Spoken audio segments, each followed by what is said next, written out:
Yes, I know, I don't normally wear a baseball cap, but my hair's an absolute mess from riding the motorcycle. But let me tell you something, guys. There's another person out there who's worked for numerous trust and safety councils for online services. I believe he's a lawyer, I'm not sure on that, who may work at the same firm as the attorneys who are suing SmashJT on behalf of Alyssa Mercante.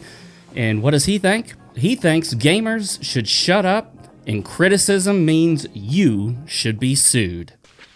Everything that guy just says bullshit. Thank you. I'm Fox with RealMarcFoxx, and this is your home for rational, reasonable, real gamers. You betray the law! Don McGowan came to some prominence for comments he made. I believe it may be on LinkedIn, but one of the reasons people started to take notice is because of who agreed with his post and seemed to do the equivalent of liking the post. Who else other than Kim Belair? And if you don't recognize that name, Kim Belair is the lead of one of the most destructive narrative consultation companies within the video game industry.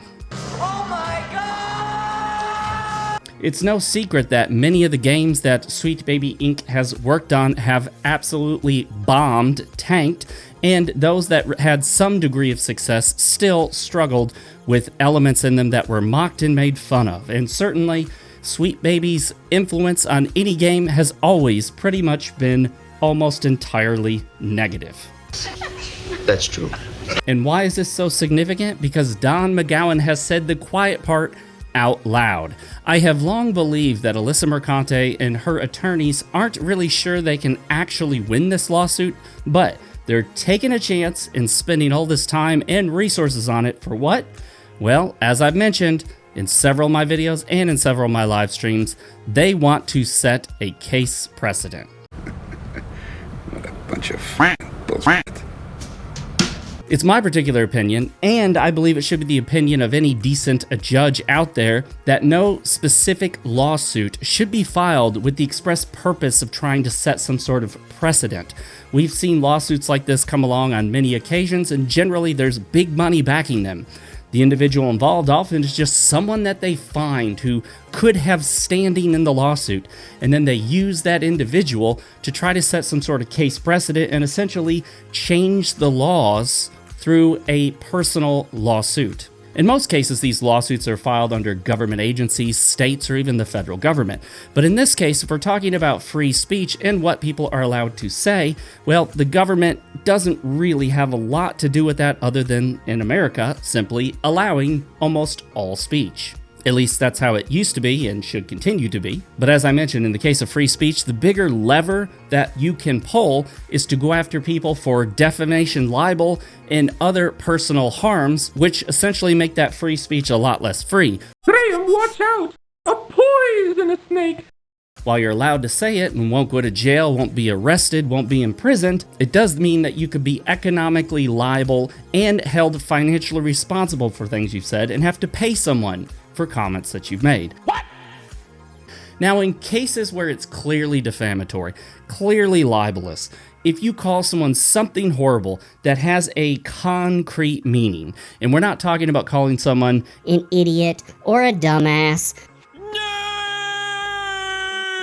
or any of these various generic phrases that, I mean, the definitions vary, it's not very specific, but if you say, that person right there is a murderer, he's murdered people, he's a murderer. Well, if he's not a murderer, he's never been accused of murder by any court, he's never been found guilty or convicted. If there's no valid reason to actually say that, yes, you could find yourself on the end of a really nasty lawsuit. And that I refuse to believe. But in the case of SmashJT's lawsuit, I don't see anything he said that justifies being sued.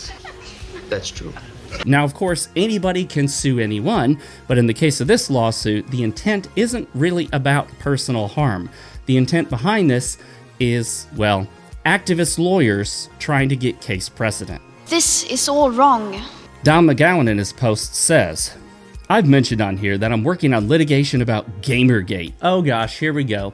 Gotta bring up Gamergate with everything, don't they? That means that they lost. Because if they won in the Gamergate battle, they wouldn't be such sore losers about it. Ooh, sick burn.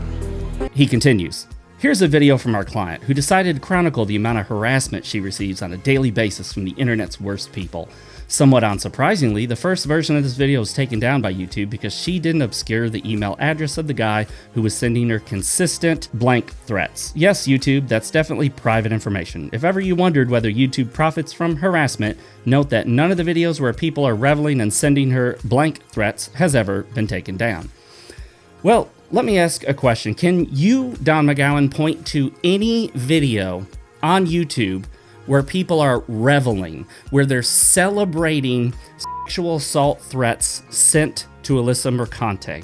Please send me that link, DM it to me on X. You can post it to me directly on X. You can make a YouTube video, whatever you want to do. Get in contact with me. You can contact me here on the channel. There's an email address attached. You can send me a message. You can make a comment on this video. Tell me, who is doing this? Link the videos. He said it! He said it! Because I've seen a lot of videos on this whole Alyssa Mercante, Kotaku, Gamergate, Smash JT situation. I haven't seen anybody celebrate those kind of assault threats. Nobody. Zero. None. That's a bold statement. In fact, every time I see someone talk about such threats, they always condemn them, and rightfully so. He continues. About 15 months ago, when Alyssa wrote the article she mentions, she also asked where are the men who said last time that they would never stand for watching women be harassed. I said, hey, I'm men, and I don't even have a job to lose anymore. So I put out a series of tweets in which I referenced my years running trust and safety programs at my various employers, and how those programs are aimed to keep out a-holes. This got so much rage from the dork web that Fox News wrote a hit piece about me. So I have 0.1% of understanding what this must be like for her. Well, let me tell you this. If Fox News mentions somebody, that's going to be huge. Because despite the fact that Fox News is just liberal light aimed at conservatives, it's still a huge platform.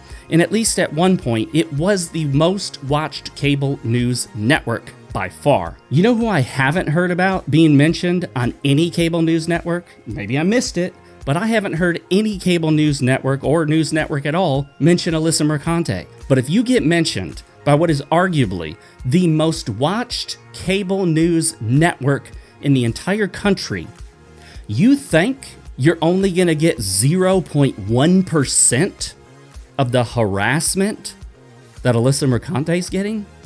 I assure you, you've probably gotten a lot more, because a lot more eyes saw it. And what you've said and what you've been doing are dumb. They're bad. You are anti-free speech. You are trying to use civil litigation to stifle free speech and to shut down valid criticism and people who point out when journalists screw up, or, more rightfully so, when journalists intentionally lie and mislead us in their articles and newscasts. We can no longer trust journalists. I don't know if we ever really could, but we now know for absolute certain. You cannot trust journalists. You have to verify anything they tell you. You have to really look at it hard, and you have to dig deep to find where they're misleading you, where they're lying, where they're omitting critical facts and information, which completely change how you would view the situation. And that's exactly what Alyssa Mercante did. When she wrote her original article on Sweet Baby Inc., she outright lied. She lied by commission. She lied by omission. She left out critical, vital details that put everything in the proper context, and failed to mention that the whole thing that sprung from was the fact that a Sweet Baby Inc. employee was trying to get everyone he knew to harass a guy who simply made a Steam group that identified which games were influenced by Sweet Baby Inc. There's nothing wrong with doing that. You can say what games are being influenced by what studio or narrative consultation company or anything. There are groups on Steam for all sorts of stuff. I'm part of a Steam group that's called the 30 FPS group, where they identify games that are locked at 30. There are other groups that identify games that won't go over 60 FPS, but no one gets all up in arms over those. Some people want to know what kind of game they're getting, and we know exactly what kind of influence Sweet Baby Inc. brings to games. So if a game was influenced by Sweet Baby Inc., if they helped work on it, I don't want it, as a general rule. I don't want it, I don't want to play it, and I certainly don't want to buy it. So it was a useful group, and I joined it. Yes! That's awesome! This is where it gets interesting. Don McGowan goes on. Alyssa's going to make law, and that law will hopefully be the beginning of the turnaround of today's hate-filled internet. Of course, it'll be extra hard to turn that ship around now that it's the primary locus of support for the current US president. Trump. Ah! Even still, we beat on. That sounds disturbing. Boats against the current, borne back ceaselessly into the past. I really don't know what he was trying to say at the end there. He was trying to wax poetic, but it just waxed weird, and I'm not even sure what the heck it all meant. However, the beginning of that small blurb, Alyssa's going to make law. We call that case precedent.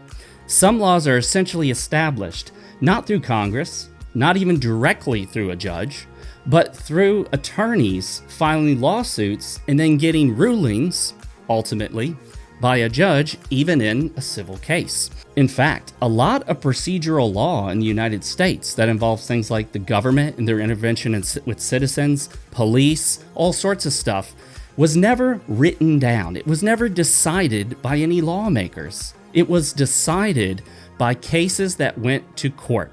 Many of them were civil litigation. Some of them were criminal.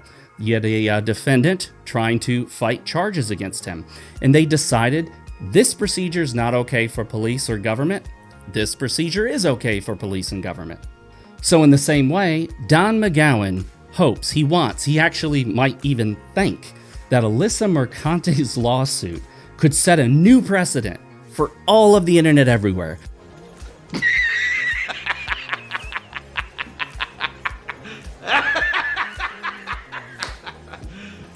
You serious? Telling gamers and everyone else that you're not allowed to criticize people, even if your criticism is based entirely on what that person said about themselves. Can you imagine if I sued somebody out there for calling me anti-woke? Of course! When I've referred to myself as anti-woke? Of course! In X posts and in videos? Live, my face, my voice? What kind of stupidity would that be? I'd have to be really dumb, and I'd have to find a really dumb lawyer to be willing to argue that someone calling me the very thing I've called myself numerous times is somehow defamatory and or libelous. That's dumb. Of course! This is exactly what Alyssa Mercante's lawsuit is trying to allege, that she has been called things, and it's libelous or defamatory, even though, and she doesn't quite admit it yet, of course it's being pointed out by the other side, Ron Coleman and Smash JT. Ron Coleman is Smash JT's lawyer, that Alyssa Mercante has referred to herself as these things. She's referred to herself as a sex worker, and yet says that he's impugning her chastity by implying she used to be a sex worker. She said she was, live on video and in numerous X posts, despite her efforts to delete them. Now, this is a long shot. I would be absolutely floored, shocked, and amazed if Alyssa's lawsuit didn't get dismissed with the latest motion to dismiss filed by Ron Coleman representing Smash JT. If somehow this lawsuit goes forward and she somehow manages to win, which, like I'm saying, is just a silly hypothetical. Of course! It could, in theory, set some kind of precedent, but we already have defamation and libel laws on the books. So even if she were to win the case, I'm not sure it would actually even set a new precedent. I think it would just be what we've always been doing. Other people have won libel and defamation cases, and they don't necessarily set any grand precedent that changes everything. Yes, attorneys in the future could refer to the case. Attorneys love to refer to cases where the person who won the case argued something similar to what they're arguing, case precedent. But in this case, both literally and figuratively, I don't think we're going to see any case precedent, and I don't think we're going to see Alyssa Mercante win anything. If anything, I think Alyssa Mercante is going to be ordered to pay restitution to Smash JT for all attorneys, legal fees, and court fees. That's gotta hurt! But what do you guys think? I'd love to know. Make sure to like the video. That really helps out a lot. Leave a comment down below, even if it's just saying hi. That does a ton for the YouTube algorithm. Don't forget, you can pick up a copy of my novel, New Tokyo, by me, Mark Fox. It's available on Amazon. There's a link down in the description. Hit that subscribe button and notification bell icon. And as always, my friends, stay real, keep playing, and never forget, yesterday's tomorrow is today's today. See you in the next one.